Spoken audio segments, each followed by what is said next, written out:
Kaixo denoi, ni Edu Perez naiz, bideo hau egingo dut euskeraz eta komentatuko dizkizuet gauza batzuk euskarari buruz. Adibidez, bihar izango da Dia Internacional de Euskera, Euskararen nazioarteko eguna. Abenduak hiruan ospatzen da.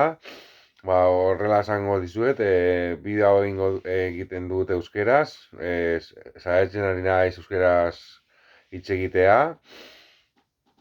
Ia bideo guztiak egin ditut erderaz, baina hau egingo dut euskeraz, praktikatzeko eta hitz egiteko.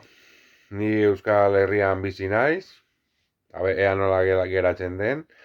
Esango dizuet, bihar Euskararen nazioarteko eguna dela, ja esan dut, eta egin didate elkarrizketa bat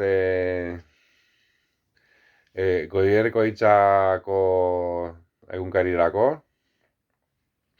eta agertuko da elkarrizketa uste dute esan didate ostiralean, eta kanal hau da gitarrako musikazkoa, eta ja kostatzen zait hitz egitea euskeraz, baina animatzen den jendea ez duten hitz egiten euskeraz, hitz egiteko, hemen Euskal Herrian bizi dituztenak, eta hau da ikusten dena, oso ondo, agur.